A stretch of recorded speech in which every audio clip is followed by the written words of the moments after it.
Hello everyone. आज हम अपनी बुक BHDLA 137 जिसकी हमने सीरीज स्टार्ट कर रखी है, आज हम उसका चैप्टर नंबर 4 करेंगे। इससे पहले आप सभी को पता ही है जैसे कि ये बुक 100 मार्क्स का हमारा पेपर आएगा इस बुक का, और इस बुक का क्या नाम है, हिंदी भाषा संप्रेषण कौशल।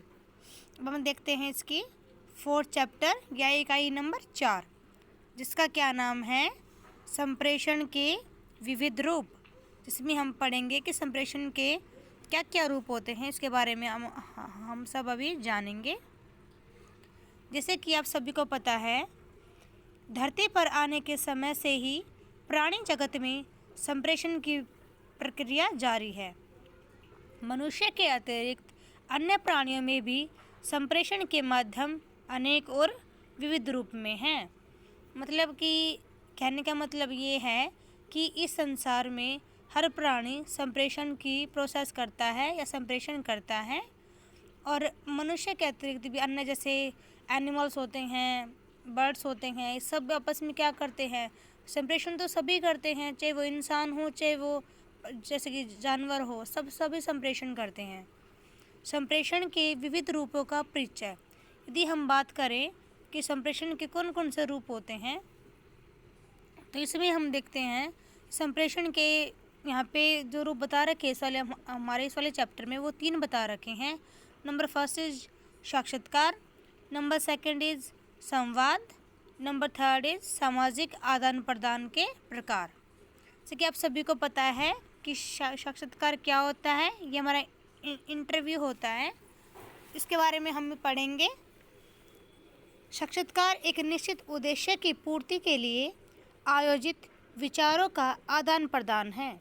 मतलब कि साक्षात्कार क्या है, साक्षात्कार एक ऐसी प्रोसेस है जो कि एक टारगेट को पूरा करने के लिए आपस में बैठकर हमारे विचारों का या भावों का आदान प्रदान होता है, जिसमें एक तो साक्षात्कार देने वाला होता है और एक साक्षात्कार लेने वाला होता है। साक्षात्कार की तकनीक में साक्षात्कार लेने वाला तथा आवेदक, मतलब कि जो कि साक्षात्कार देगा वो तो होता है आवेदक, और एक होता है साक्षात्कार लेने वाला। दोनों आमने सामने बैठकर मौखिक विचार विमर्श करते हैं। मतलब कि ये तो आपको सबको पता है कि इंटरव्यू क्या होता है, साक्षात्कार क्या होता है। मतलब यहाँ पे हमको सिर्फ ये देखना है मोटा मोटा सा कि यहाँ पे साक्षात्कार होता क्या है। हम देखते हैं, सामान्यतः साक्षात्कार के 5 सिद्धांत होते हैं। ये चीज़ थोड़ा सा ध्यान देने लायक है कि साक्षात्कार के कितने सिद्धांत होते हैं, इसके कितने प्रिंसिपल्स होते हैं। नंबर 1 इज औपचारिक संप्रेषण। मतलब कि आपको नाम से ही लग रहा होगा कि फॉर्मल, हम यहाँ पे फॉर्मल कम्युनिकेशन की बात करेंगे।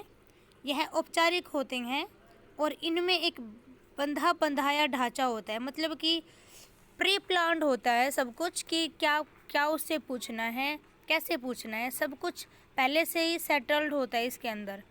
इनमें प्रश्नकर्ता तथा उत्तर देने वाला व्यक्ति किसी खास विषय पर बातचीत करते हैं। मतलब कि यदि हम बात करें तो मतलब कि ये इंटरव्यू टाइप हो गया। जैसे जॉब के लिए हम जाते हैं तो वहाँ पे पहले से प्लान होता है कि उनसे किसके रिगार्डिंग क्वेश्चन पूछने हैं, क्या क्वेश्चन पूछने हैं। तो मतलब एक खास टॉपिक पे बात करते हैं। कौन कौन बात करता है, प्रश्नकर्ता और उत्तर देने वाला, मतलब कि आवेदक। इसका 2nd सिद्धांत क्या है, 2 पक्षों का शामिल होना। आपको सभी को पता है कि कोई भी हम प्रोसेस कर रहे हो तो उसके लिए तो 2 पक्ष तो होने चाहिए। जैसे कि यहाँ पे बात करते हैं तो हम एक तो प्रश्न पूछने वाला और एक कौन सा होगा, एक होगा उत्तर देने वाला। मतलब कि 2 पक्ष कौन से हुए, प्रश्नकर्ता और उत्तर देने वाला। यहाँ पे 2 पक्ष ये हुए हैं। आगे देखते हैं अब हम इसके 3rd जो इसका सिद्धांत है वो देखते हैं हम सब अभी। 3rd है परस्पर संवाद। मतलब कि हम म्यूचुअल, हम यहाँ पे कन्वर्सेशन करेंगे, वो बातचीत करेंगे। साक्षात्कार में आदान प्रदान करते समय दोनों पक्षों को एक दूसरे की शाब्दिक और आंगिक अभिव्यक्ति एवं भावनाओं का ध्यान रखना होता है। मतलब कि जब भी दोनों पक्ष बैठकर बातें करते हैं, दोनों पक्ष से यहाँ पे क्या मतलब है, प्रश्नकर्ता और उत्तर देने वाला, तो दोनों आपस में बात कर रहे होते हैं, तो दोनों को ही एक दूसरे की शाब्दिक व आंगिक जो उनकी अभिव्यक्ति होती है जो वो करते हैं, और उनकी भावनाओं का ध्यान रखना होता है। मतलब उसको रख के ही उनको क्वेश्चन पूछने चाहिए प्रश्नकर्ता को, और उत्तर देने वालों को भी प्रश्नकर्ता के अकॉर्डिंग ही आंसर, मतलब उसकी भावना को ठेस ना पहुँचे, इस टाइप से उसको उत्तर देना चाहिए। प्रश्नकर्ता और उत्तरदाता के बीच परस्पर आदान प्रदान अच्छे साक्षात्कार का लक्षण है। मतलब यदि हम बात करें, हमसे पूछा जाए कि एक अच्छे साक्षात्कार का क्या लक्षण है, तो उसका लक्षण क्या है कि प्रश्नकर्ता और उत्तरदाता दोनों के बीच परस्पर आदान प्रदान, मतलब अच्छा आदान प्रदान हो, तो वही हमारे साक्षात्कार का क्या है, एक लक्षण है, बहुत ही अच्छा एक लक्षण है। नंबर 4 क्या होगा इसका सिद्धांत, इसका गंभीर विषय, मतलब विषय जो हम ले रहे हैं वो भी हमारा बहुत डिपेंड करता है हमारे संप्रेषण में कि कैसा जाएगा हमारा संप्रेषण, या फिर हमारा जो साक्षात्कार है, जो हमारा इंटरव्यू है, वो कैसा जाएगा।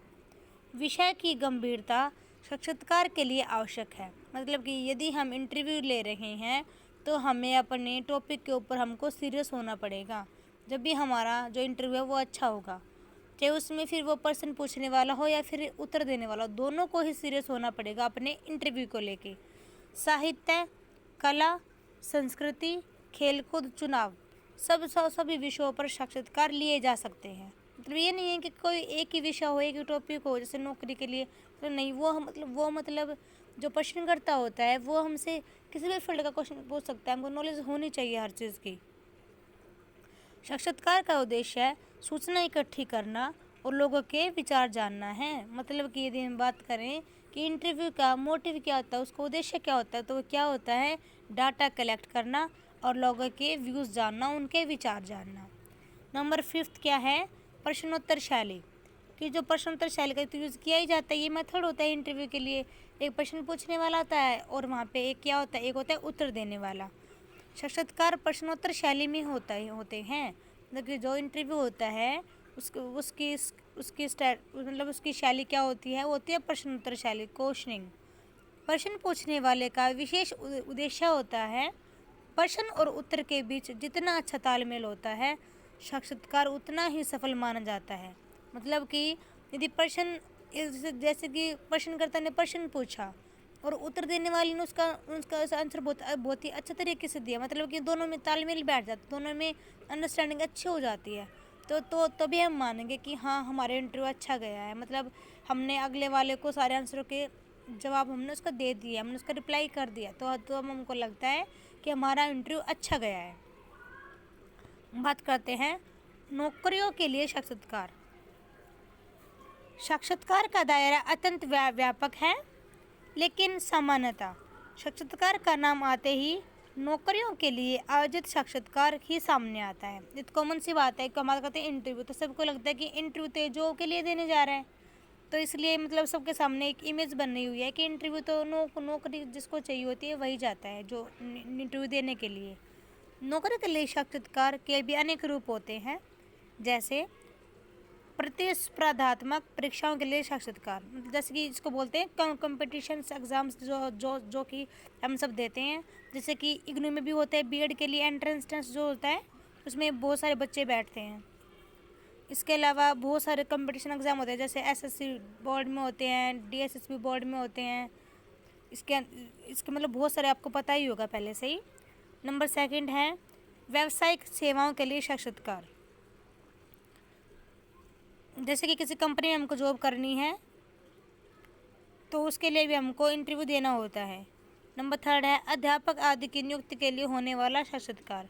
तो आप सभी को पता ही है कि जैसे टीचर बनना होता है तो उसके लिए इंटरव्यू होता है, इंटरव्यू देते हैं, उसके बाद हम वो हमको बताते हैं कि हाँ आपका इंटरव्यू क्लियर हुआ कि नहीं हुआ, उसके बाद जॉब लग जाती है। इसके अलावा भी बहुत सारे रूप होते हैं साक्षात्कार के, जैसे देखो साक्षात्कार के अन्य रूप। साक्षात्कारों की इस व्यापक रूप से स्वीकृत परिभाषा के अतिरिक्त, मतलब जो भी हमने पढ़ा है इसके अतिरिक्त भी बहुत सारे रूप होते हैं साक्षात्कार के, जैसे कि देखते हैं। नंबर 1 क्या है, विशिष्ट व्यक्तियों से साक्षात्कार, जैसे न्यूज़ रिपोर्टर होते हैं, ये इंटरव्यू ये अपने चैनलों में किसको बुला लेते हैं, जैसे कई बात उन्होंने हमारे पीएम जो है नरेंद्र मोदी जी उनको भी बुलाया है। और इसके अलावा भी बहुत सारे मतलब कि जो पॉपुलर इंसान होते हैं उनको बुला लेते हैं उनका इंटरव्यू लेने के लिए। नंबर सेकंड क्या है, साधारण व्यक्ति से साक्षात्कार, मतलब कि कॉमन पीपल से पूछ लेते हैं कहीं भी जाकर रिपोर्टर्स की भी यहाँ पे क्या माहौल है, जैसे आपने देखा भी होगा माहौल क्या है इस टाइप से, मतलब वहाँ पे वो कॉमन पीपल से इंटरव्यू लेते हैं। नंबर थर्ड इज सामाजिक प्रयोजनों के लिए लिया गया साक्षात्कार, मतलब कि सामाजिक कार्यों के लिए, मतलब कोई चाह रहा है कि कोई एनजीओ वगैरह हैं, मतलब वो चाहते हैं लोगों की सेवा करे, तो वो अपने इंटरव्यू के थ्रू मतलब हमारे समाज में जागरूकता फैलाते हैं ना, तो इस टाइप से ये सब होता है। हम बात इस मतलब हमने यहाँ पे एक रूप तो पढ़ा, हमने साक्षात्कार पढ़ा। सेकंड अब हम पढ़ते हैं संवाद। ये सब क्या है, ये सब संप्रेषण के विविध रूप हैं। इस वाले चैप्टर में हम इसके 3 रूप करेंगे जो कि हमारी बुक में दे रखे हैं। फर्स्ट हम कर चुके हैं साक्षात्कार, सेकंड वाला अभी हम देखते हैं संवाद। संवाद को बोलते हैं कन्वर्सेशन बोल सकते हैं हम इसको, कन्वर्सेशन। संवाद भी संप्रेषण का सशक्त माध्यम है, मतलब कि संवाद भी हमारे संप्रेषण का एक बहुत ही अच्छा तरीका है, बहुत ही अच्छा माध्यम है। वाद शब्द में सम उपसर्ग लगाने से संवाद बना है, जिसका शाब्दिक अर्थ क्या होता है, बातचीत करना, बातचीत। इसे वार्तालाप भी कहा जाता है, मतलब कि हम बोले बातचीत या वार्तालाप या कन्वर्सेशन, ये सब क्या है, ये सब संवाद है जो हम एक दूसरे से करते हैं। सामान्य रूप से दो लोगों के बीच होने वाली बातचीत को ही हम संवाद कहते हैं, कि जो दो लोग आपस में बैठ के बातें कर रहे हैं, कन्वर्सेशन कर रहे हैं, तो हम उसको क्या बोलेंगे कि वो संवाद कर रहे हैं आपस में। लेकिन इस वार्तालाप के कई रूप व्यवहार में प्रचलित है, मतलब कि ये नहीं है कि दो इंसान बैठ गए तो मतलब संवाद हो रहा है, इसके अलावा भी इसके बहुत सारे रूप होते हैं। दो देशों के बीच शिखर वार्ता, मतलब कि जैसे मतलब उन्होंने लेवल बता रखे हैं किस किस लेवल पर संवाद हो सकता है। ये हमारा अंतर्राष्ट्रीय रूप है, इंटरनेशनल रूप है, जैसे कि दो देशों के बीच में हो जाती है बात, जैसे कि मान लो जैसे हमारा इंडिया है, इंडिया की अमेरिका के साथ हो जाती है, तो मतलब ये सब क्या है, ये सब हमारे इंटरनेशनल रूप हैं किसके, संवाद के।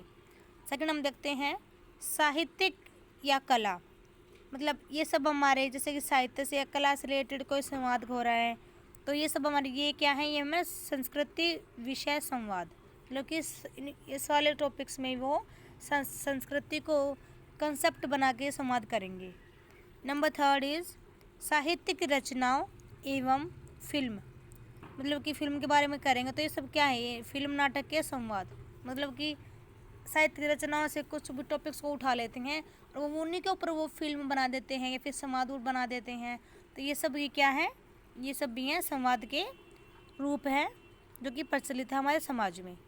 नंबर फोर्थ है ज्ञान विज्ञान के क्षेत्र में संवाद, मतलब कि ज्ञान विज्ञान के क्षेत्र में संवाद होता है, जैसे कि टीचर ओरल ले लेता है बच्चों का, तो वो भी तो एक संवाद ही है ना, कन्वर्सेशन ही है। जब भी वहाँ पे दो इंसान बैठ जाते हैं, जैसे कि टीचर्स और स्टूडेंट हो जाता है, तो दोनों के बीच में कन्वर्सेशन होती है ना, तो वो भी तो संवाद ही है।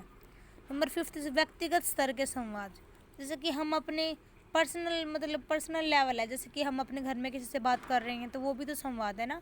तो मतलब इस प्रकार हमने यहाँ पे 5 टाइप्स पढ़े हैं संवाद के रूप के जो कि हमने देखा। फर्स्ट क्या था, दो देशों के बीच शिखर वार्ता, साहित्यिक या कला, साहित्यिक रचना एवं फिल्म नाटक आदि के संवाद, ज्ञान विज्ञान के क्षेत्र में संवाद। नंबर फिफ्थ इज व्यक्तिगत स्तर के संवाद। हम थर्ड देखते हैं सामाजिक आदान प्रदान, कि सामाजिक आदान प्रदान के प्रकार क्या होते हैं, सामाजिक आदान प्रदान क्या होता है। मानव ने समाज बनाकर सभ्यताओं और संस्कृति के निर्माण के साथ रहना सीखा और भाषा का भी निर्माण किया, मतलब कि वो जब इंसान आया था तो उसने साथ में रहना सीखा, समाज बनाया और अपनी सभ्यताओं का और अपने कल्चर का उसने निर्माण किया और साथ में रहना सीखा और साथ में अपनी लैंग्वेज को भी बनाया कि वो कैसे लैंग्वेज बोलेंगे, जिसे बाद में लिपि के विकास के साथ लेखन के लिए प्रयोग करना भी संभव हुआ है। मतलब कि पहले तो उन्होंने बोलना भाषा का निर्माण किया, फिर उन्होंने लिपि का यूज़ किया लिखने के लिए, मतलब इस प्रकार उन्होंने धीरे धीरे भाषा को एक अच्छा रूप दे दिया। लेखन के माध्यम से मानव ने अपना सदियों से संचरित ज्ञान भी सुरक्षित कर लिया है, मतलब कि पहले तो ओरल था सब कुछ, मौखिक रूप में हम देखते थे, बट जब लेखन आया, लेखन कला आई, तो उसके माध्यम से मनुष्य ने अपने जो उसका ज्ञान था उन्होंने उसको लिख कर रिटन फॉर्म में अपने पास सेफ रख लिया, उसको सिक्योर कर लिया है।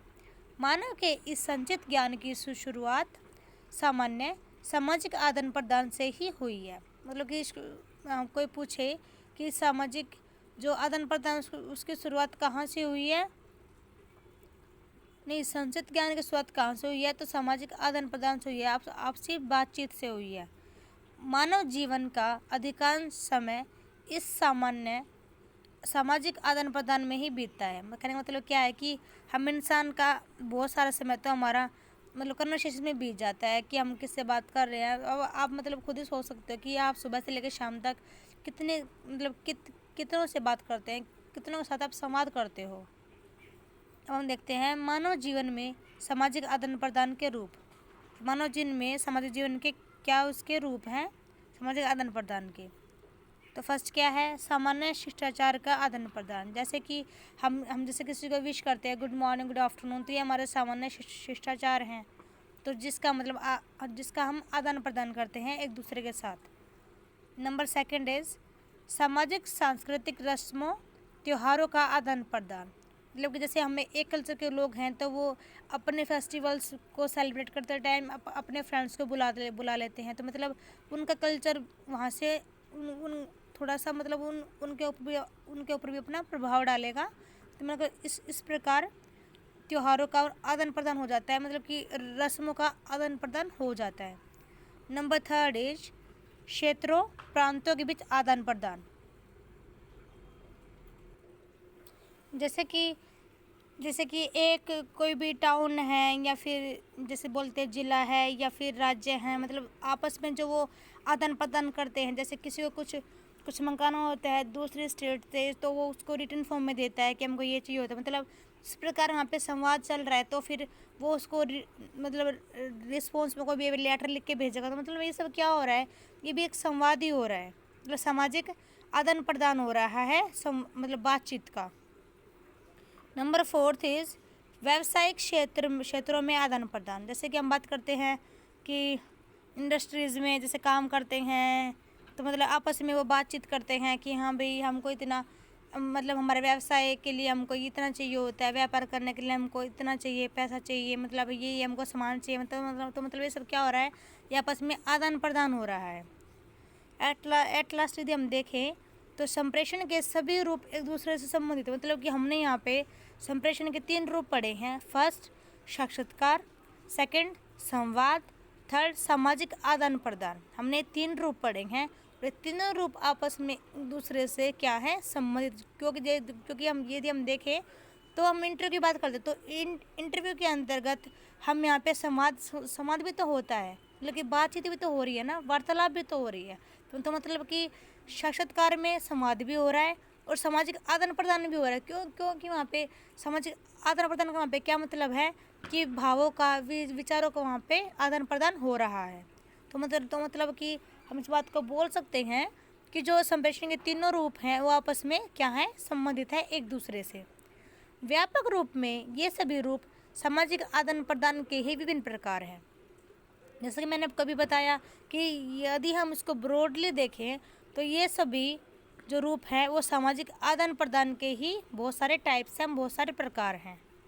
इंटरनेट एवं वेबसाइट आदि संप्रेषण के निरंतर विकास की ही गवाही देते हैं। लेकिन जैसे इनको दिख रहा है कि इंटरनेट आज के दिन बहुत ज़्यादा यूज़ किया जाता है और वेबसाइट्स भी हम बहुत सारी यूज़ करते हैं।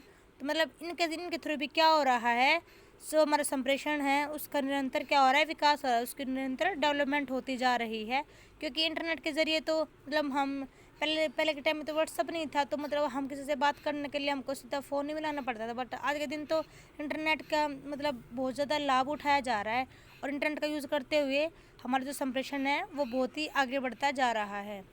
तो इस प्रकार हमने ये चैप्टर पढ़ा, चैप्टर नंबर 4, इसका क्या नाम था, संप्रेषण के विविध रूप। अब हम नेक्स्ट वीडियो में चैप्टर नंबर 5 देखेंगे। Thank you everyone.